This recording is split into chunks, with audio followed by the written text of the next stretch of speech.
I'm Jenny. I did the Windermere Kokoda trek. A typical day on Kokoda is quite challenging. You're up at around 4:30 in the morning. You trek as soon as the sun comes up, so you're ideally beating the hottest part of the day. So you start trekking about 6:30. You'll trek until lunchtime, so you'll trek for about 6 hours, have lunch, and then trek for another 2 or 3 hours into camp is standard. Our longest day trekking was 11 hours and our shortest day trekking was 3 hours, so it is varied. Kokoda is a really difficult trek. It's one of the most challenging treks that we do. It's a 5 out of 5, and that is a correct rating for it. It's definitely the most physically challenging thing I've ever done in my life.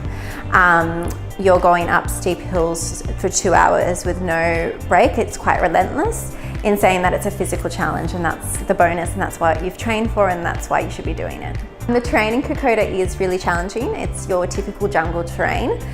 Expect it to be very wet. It rains every day from 2 p.m. like clockwork, and you're going up for hours and down for hours. There's only probably about 2 hours of flat walking throughout the entire trek, so it is incredibly challenging.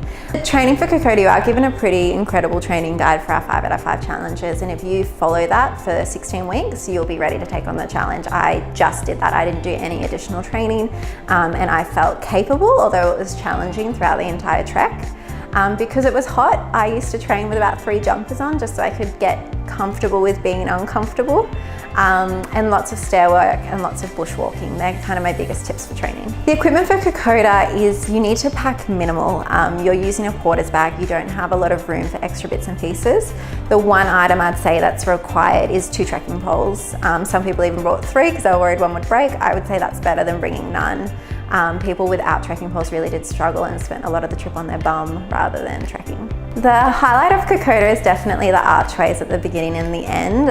Entering it is quite an overwhelming experience, and it's a little bit of a teaser because it's quite flat, and then you realize what's to come when you see all those huge mountains, and then the last thing you do is walk through the final arches and you look behind you and you see where you've come from, and that's a pretty special thing.